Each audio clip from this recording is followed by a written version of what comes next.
So once you have all that out of the way, you're ready to apply. Next slide, please. As soon as you graduate and complete the required classes, you should request for your official transcripts to be sent to the CPA. There are 3 ways you can get them to us.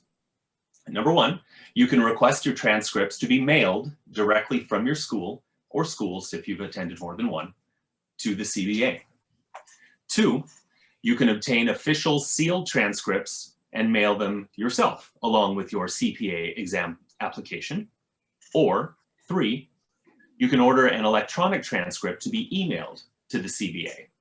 This has to be done using a CPA approved provider, and CSU San Bernardino uses Credential Solutions to allow you to order your transcripts online. The CPA has a dedicated email address to send your transcripts, and that is cbatranscripts@cba.ca.gov. One important thing to take note of, you want to make sure that your degree has been conferred on the transcript. If you send it to us without the degree notated on the transcript, we'll have to ask you to send it again, and that will delay things just a little bit. This is one of the most common issues we find when reviewing applications. Education completed outside of the United States is acceptable, but it must be evaluated by a CPA-approved credential evaluation service. You don't send us the transcripts from foreign institutions. You can find the list of evaluation service providers on our website at the address you see here on the bottom of the slide. So after you request your transcripts or foreign education evaluations be sent to us, it's now time to create your very own online CPA client account. Let's go to the next slide, please. This client account will allow you to create your application remittance forms, which I'll talk more about in a moment, check the status of your exam application, and view your scores once you start taking the exam. Even though you will be creating your client account online, the application itself will still need to be printed, signed, and mailed to us, along with the application processing fee. These forms cannot be submitted electronically at this time. Once you have completed these steps, your job applying for the CPA exam is done. It's then up to us, the CPA, to help you get approved.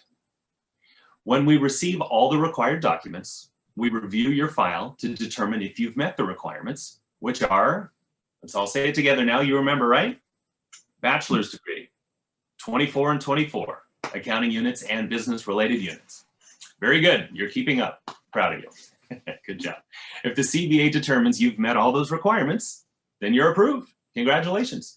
You will receive an email notification with instructions on your next steps. If you don't meet the requirements just yet, we will email you to let you know what is missing, and then you can get to work on fixing it. Next slide, please. Once you're approved, now the real fun begins. Your client account will update to allow you to begin selecting your exam sections. Remember, there were the 4 sections we talked about earlier. And the order you take each section, that's completely up to you. Most candidates prefer to spread out the 4 sections to allow themselves plenty of study time and taking into consideration their work schedule and personal commitments. The CPA exam is offered continuously throughout the year. All right, so now I've got some acronyms for you. We love acronyms. Trust me, you'll know all these really well once the entire process is over for you. So the first is ATT, not the phone service, no, it's authorization to test. So when you select which section or sections you want to take first, the CPA sends an ATT to NASBA, which is the National Association of State Boards of Accountancy. You'll get to know NASBA really well also. Once NASBA receives your ATT, it will issue you a payment coupon. No acronym for that one. The payment coupon is good for 90 days, so make sure to submit your exam section fees to NASBA during that time.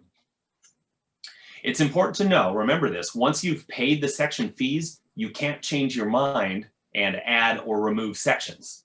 So if you need to make any changes, you must request them to the CPA before you pay the fees to NASBA.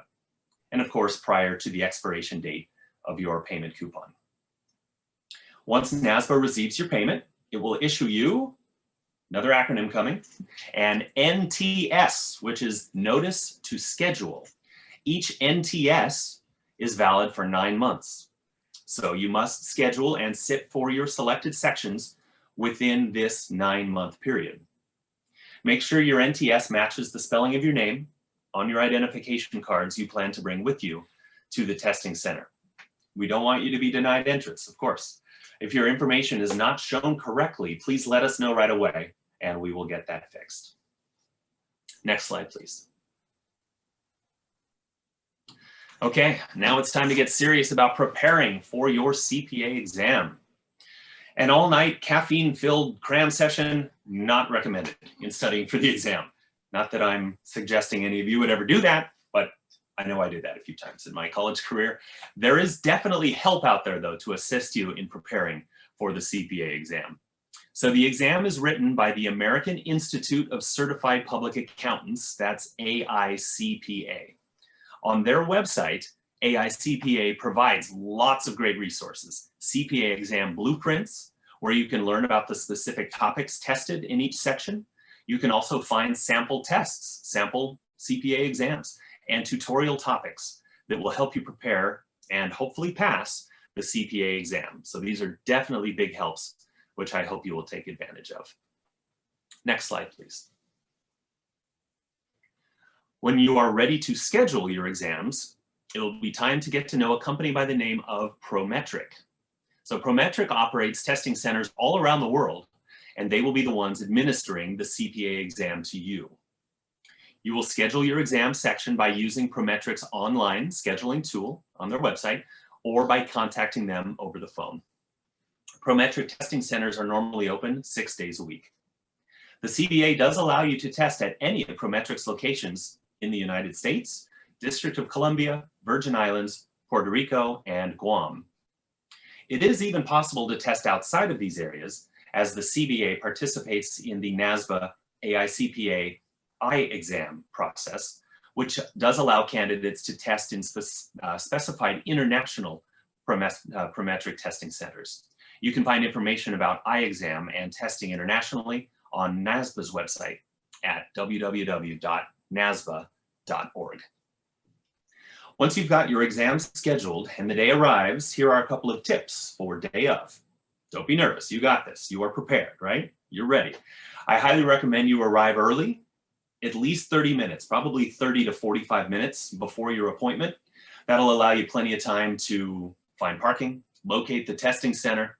You never know how that's going to work out. And of course, complete the check-in process. Definitely don't want to feel rushed or stressed at all before such an important test. And don't forget to bring with you that NTS and your valid identification. Without those, you will not be allowed to test. And guess what? You will lose those exam fees that you've already paid. So we don't want that. Next slide, please. All right. Congratulations, you took your exam. You feel pretty good about how you did thanks to all that wonderful study time you put in. But the important question, when do I get my score? How long do you have to wait to find out if you passed? All right, so here's how that works. So look at the dates on the slide here. So based on those dates, if you took the exam today, you would expect to receive your score on May 25th. You can view all the target score release dates on the AICPA website. It's generally less than a month. It could be as quick as just a week or two. You will find your score in your online client account once it gets posted on that target date. NASBA releases everyone's scores to the CPA, and then our computers automatically upload yours into your account, generally that night, the night of your target date. For security reasons, scores cannot be released via email or telephone. Score of 75 or higher, and you pass. Nice job. I knew you could do it. Like I mentioned before, in order to pass the entire CPA exam, you will need to pass all 4 sections within an 18-month period. The date you pass your first section starts the clock on this 18-month period. If one of your exam credits expires prior to passing all 4 parts, then you will need to retake that section. When you have passed the CPA exam, we'll send you a congratulatory letter with information on what you'll need to do next to obtain a California CPA license. When you are ready to apply for your California CPA license, there are some additional requirements to meet. But before I turn it over to Ramona to discuss that process, I would like to tell you a little bit about the 2024 CPA exam and the changes that are coming. Next slide, please.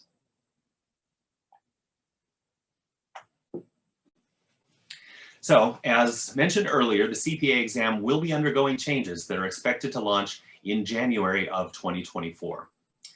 The 2024 CPA exam is not yet finalized, although there is an event scheduled in June where it is anticipated that some of the new curriculum will be unveiled.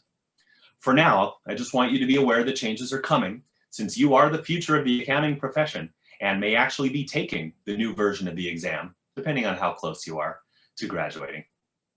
So the coming changes are referred to as CPA Evolution. The CPA Evolution initiative is a joint effort of NASBA and AICPA, we learned about them earlier, and it's aimed at transforming the overall licensure model to focus more on the rapidly changing technological skills and competencies the accounting practice requires today and will require in the future. More details on that in just a moment. But along with NASBA and AICPA, state CPA societies, state boards of accountancy, academia, firms of all sizes, and CPAs in all areas of practice from all across the country are vital partners in helping to prepare this CPA evolution. It's pretty exciting. It really is a collaborative effort. Their collaboration and support in implementing the new CPA licensure model will help the profession remain strong and relevant for your time in the industry, while continuing to protect the public interest in a constantly changing business environment. Next slide, please. In addition to the changes to the CPA exam itself, there will be changes happening to the licensure model as well. NASBA and AICPA are moving forward with a core plus discipline licensure model.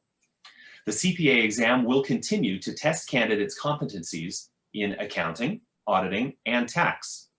However, in addition to those three core areas, candidates will be expected to demonstrate more in-depth knowledge in one of these proposed technological areas: business reporting and analysis, information systems and controls, and tax compliance and planning. So this new model will help enhance public protection by producing candidates who have the deep knowledge necessary to perform high-quality work. It aims to be adaptive and flexible to future-proof the CPA as a profession as it evolves. And regardless of whichever discipline the candidate may choose, there will be only one CPA license. So a candidate's chosen discipline does not mean the CPA is limited to that practice area.